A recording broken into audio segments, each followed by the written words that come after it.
Não, é sério. Eu só estou dizendo que a gente está entrando num surto, assim, como se, assim, parece que nos avisaram uma coisa que a gente não sabia. Nós vamos morrer. Entendeu?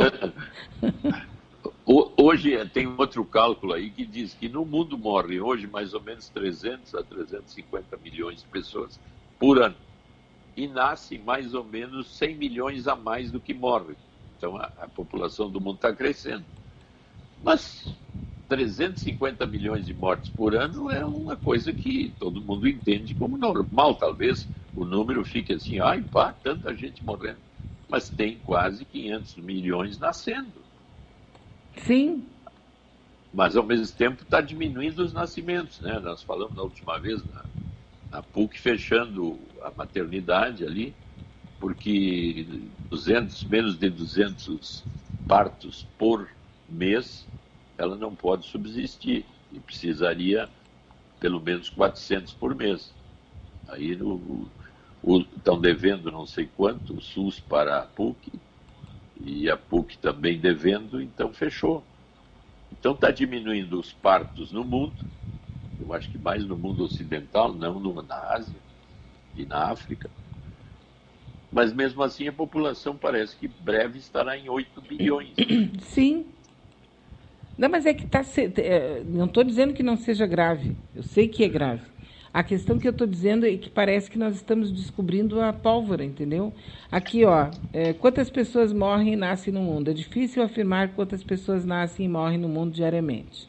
Os dados baseados em censos mundiais e estatísticos não podem ser exatos. Ainda assim, a ONU estima que a população mundial cresça a um ritmo de 1,2%. Isso significa que aproximadamente 211 mil pessoas nascem por dia.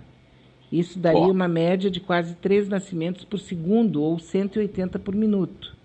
Já em relação ao número de mortos, a Organização das Nações Unidas estima que são 102 pessoas morrem por minuto. Então, mas eu acho que morrem menos do que nascem. Sim, Um morrem. ponto pouco por cento, né? Sim, morre menos Então, do que nasce. Morre menos do que nasce. é. 102 pessoas morrem por minuto. E nascem 211 mil por dia. Eu aí tenho que fazer o cálculo, porque uma é por só minuto, falta outra por botar dia. os nascimentos por minuto para ver Isso, para ver quantos passa minutos pela dá. morte. Exatamente. Então, assim, é claro que a gente está numa situação absolutamente que nós temos que ficar dentro de casa, que a gente tem. Porque isso tudo tem sentido. Não estou tirando sentido.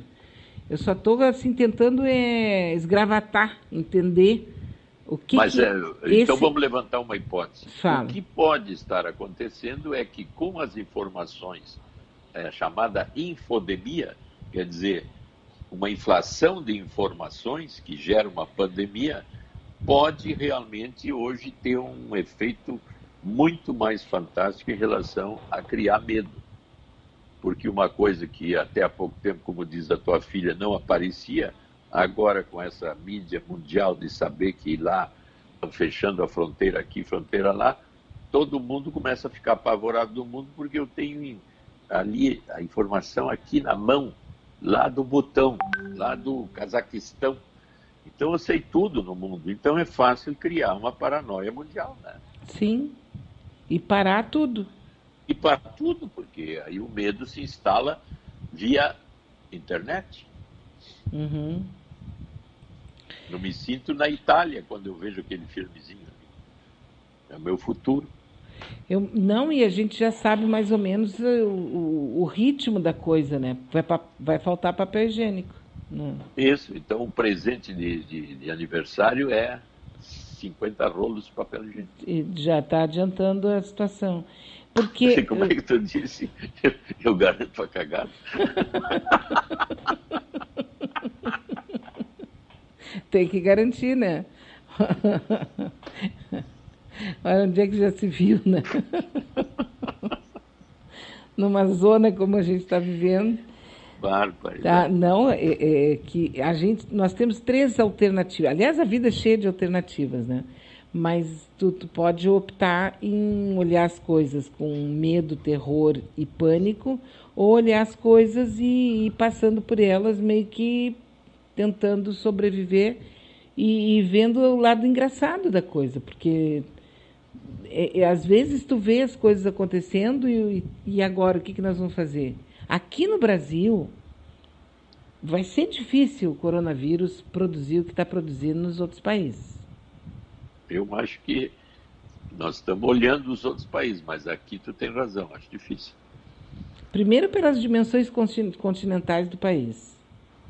Eu acho que a gente vai ter problemas graves em São Paulo, em algumas cidades com muita... Aqui no sul nós vamos ter problema porque tem muita gente que viaja para a Europa seguido. Nós temos aqui, né, toda uma... pessoas da Itália, pessoas da Alemanha. Então, aqui no sul nós temos uma orbita aqui, essa sequência, né, de pessoas que vêm de fora, especialmente daquelas regiões afetadas, da própria China. Agora, lá para o Nordeste, Norte, não. Não, acho que até agora uma prima da minha mulher recebeu uma visita de 4 parentes italianos que chegaram a semana passada. Pois é. Vai saber se eles não trouxeram. Ficar 15 dias aqui. Olha aí, doutor Maia. O que tu acha? Eu tô bom, ainda bem que eu não vou lhe ver pessoalmente.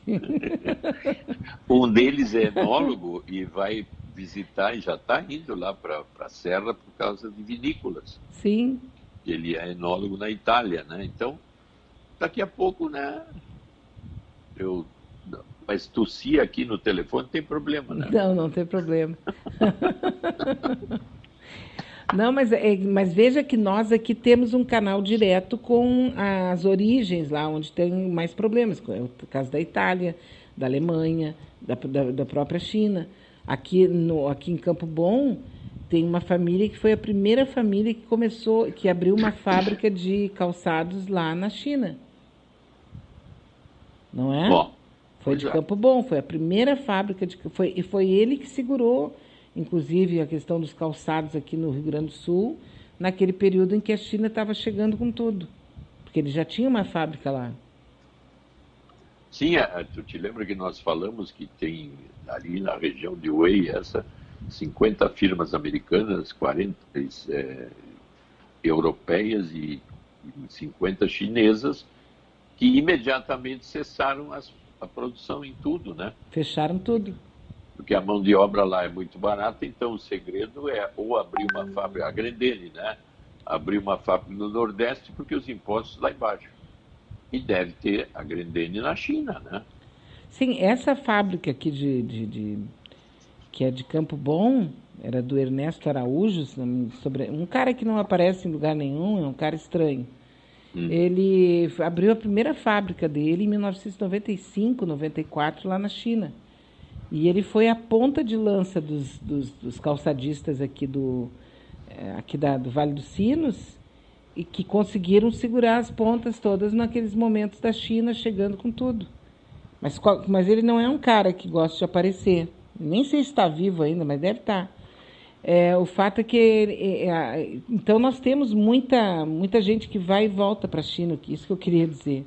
Acabei falando... aqui tem uma quantidade de gente que... Porque foi na década de 90 que se descobriu que eu abri uma fábrica na China, era a forma de eu não falir aqui ou em qualquer outro lugar do mundo. Exatamente.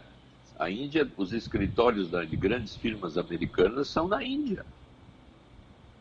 E escritórios virtuais, porque contratar um hindu para ser o meu empregado em Nova Delhi é 10 vezes mais barato do que em Nova York. Mas em compensação, Nova York está com um número absurdo de miseráveis e lá eles já têm há séculos, né? Olha só que eu estou recebendo aqui. O SUS desenvolveu um aplicativo que comunica informações sobre o Covid-19 e ainda realiza uma triagem virtual, indicando se é necessário ou não a ida ao hospital. Divulgue e bora defender esse sistema referência em saúde. Olha só que maravilha. Como é que é? É um aplicativo, um aplicativo do SUS, entendeu? Do coronavírus. Aí você vai receber e pode receber através do seu... A carteira digital de... Tudo aqui, ó, que maravilha. Eu depois vou ter que ver com calma, porque eu assim de cara não sei usar. Não, tá. Eu acho que o SUS vai ser estudado pelos americanos a partir do vírus esse. Eu tenho a impressão que muitas partes do mundo vão estudar o SUS. Vão. E agora, nós falando em Nova York, a fantasia que eu fiz é assim, que o Rogério sempre fala em se reinventar, e todo mundo diz assim, venha se reinventar em Nova York. Qual a ponte que você quer viver embaixo? Que horror! Escolha a sua ponte. Mexer com o Rogério. Tem que mexer com ele, né? Aliás, eu tô com saudade dele, né? Ele tá quieto, né? Não pois fala nada. Tá quieto. Não sei se é por causa dos exames. Até vou mexer com ele, já tu tá espirrando escondido? Tá. Se escondeu, seu Rogério da Paz. É porque eu acho que agora se voltamos, né, com o Open Mind. Ele falou que sim, em março, mas até agora eu não vi nada. Tô esperando, eu acho que talvez, porque lá a coisa deve estar bem complicada também, né? E ele lida com a questão da saúde ali, com o pessoal estrangeiro, então deve estar meio tensa a situação. Eu até perguntei há um tempo atrás, ele estava tranquilo, não sei se ainda continua assim. Muito bem, 11 horas com 1 minuto, nós temos aqui uma pergunta do senhor Ricardo, vamos ouvi-lo? Vamos. Bom dia, vida, bom dia, Dr. Maia, bom dia aos amigos, Altas. Essa semana, ali na web, né, na internet, o pessoal começou a associar essa coisa aí das pessoas não poderem sair de casa, cidades aí fechando as fronteiras, né? E o pessoal começou a associar e a lembrar da música do Raul Seixas, O Dia em que a Terra Parou, onde tem um verso ali que ele diz, né? Que resolveram... na verdade ele coloca resolveram, mas os governos decidiram, né, que as pessoas por bem deveriam ficar dentro de casa, né, e na letra ele fala, resolveram que as pessoas não iam sair de casa.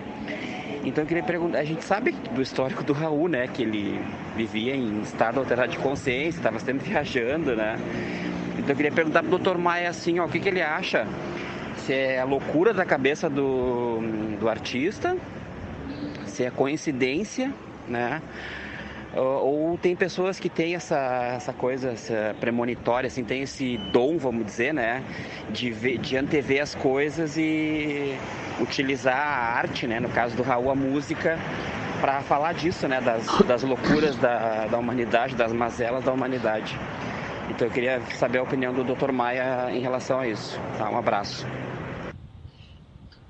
Olha, a pergunta dele é pertinente, porque a tendência assim é sempre antecipações ficcionais de problemas graves mundiais, aqueles filmes, os Exterminadores do Futuro, as máquinas vão tomar conta, os robôs e a inteligência artificial, os androides, breve estarão com alto nível de inteligência, a ponto de, até esses dias eu vi que já fizeram androides que vão entrar em ação daqui 2, 3 ou 4 anos, que um deles, tipo aquele que ganhou no xadrez, do campeão russo de xadrez, esse ganhou na argumentação de uma pessoa viva, normal, e ele androide, como se a inteligência artificial tivesse capaz disso.